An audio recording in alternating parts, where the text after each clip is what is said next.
ए waiter, इकडे ये. हे बघ, हे 500 रुपये घे आणि खिशात घाल. तुझ्यासारख्याला याची लय गरज असेल. आजचा दिवस तुझी दिवाळी समज आणि मज्जा कर. मॅडम, बिल तर तुमच्या पतीने दिलंय, मग हे कशासाठी? अरे, ते तुझी टीप आहे र, घे ना गपगुमानं. भिकाऱ्याला भीक मिळते तर कशाला नखरे करतोयस? नेहाच्या या वाक्याने त्या 5 स्टार हॉटेलच्या टेबलावर सन्नाटा पसरला. पण रोहितच्या चेहऱ्यावर फक्त एक शांत स्माईल होती. मुंबईचं एक प्रसिद्ध सी फेसिंग 5 स्टार हॉटेल. आतल्या काचेतून अथांग समुद्र दिसत होता आणि आत श्रीमंताची रेलचेल सुरू होती. रोहित आज वेटरच्या युनिफॉर्ममध्ये हातात ट्रे घेऊन फिरत होता. खरं तर रोहितचं व्यक्तिमत्व एखाद्या मॉडेलसारखं होतं, पण आज त्याच्या नशिबात लोकांची उष्टी भांडी उचलणं लिहिलं होतं. निदान बघणाऱ्याला तरी तसंच वाटत होतं. रात्रीचे 9 वाजले होते. हॉटेलच्या प्रवेशद्वारातून एक जोडपं आत आलं. मुलगा दिसायला गर्भ श्रीमंत वाटत होता आणि त्याच्या हातात हात घालून चालणारी मुलगी ती नेहा होती, रोहितची एक्स गर्लफ्रेंड. 5 वर्षापूर्वी नेहाने रोहितला हेच म्हणून सोडलं होतं की, रोहित, तुझ्याकडे ना पैसा आहे ना स्टँडर्ड. मला झोपडीत सडायचं नाहीये.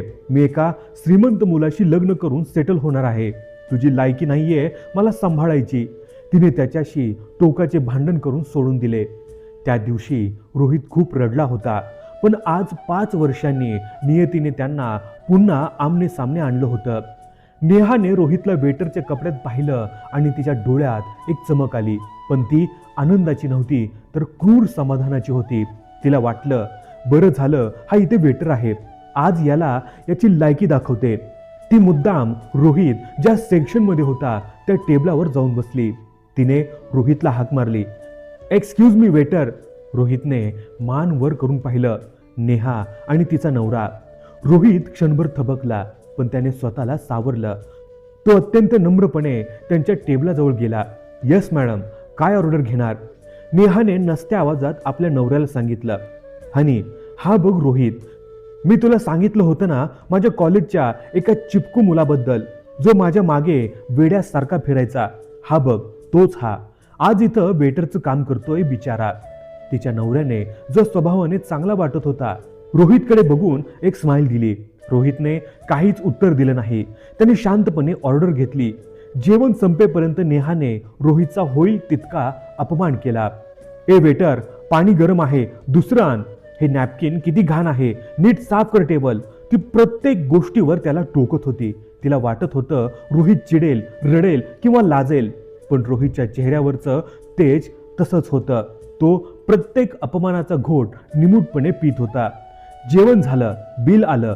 नेहाच्या नवऱ्याने बिल दिलं. ते उठून जायला निघाले. तेवढ्यात नेहाने मुद्दाम आपल्या पर्समधून 500 रुपयांची कडक नोट काढली आणि रोहितच्या हातावर टेकवली. हे बघ वेटर, मगाशी म्हटलं तसं हे घे 500 रुपये. मला माहिती आहे वेटरच्या पगारात घर चालवणं कठीण असतं. जुनी ओळख आहे आपली, म्हणून ही मदत समजून घे.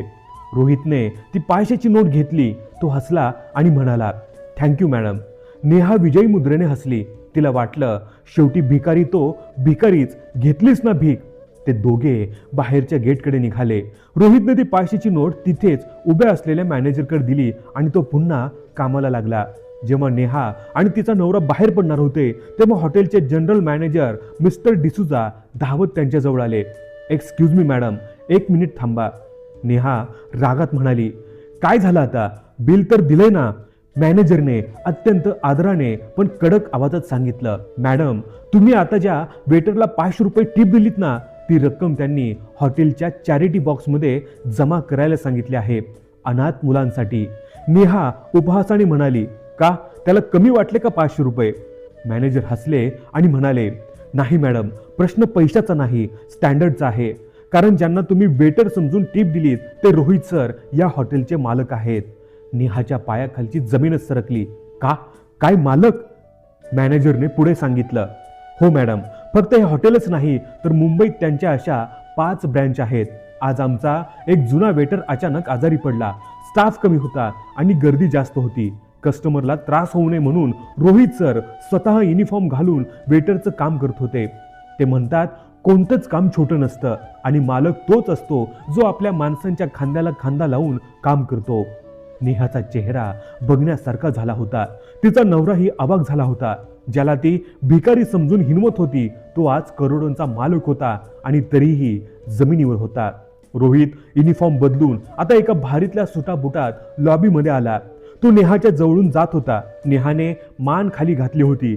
तिला मेल्याहून मेल्यासारखं झालं होतं.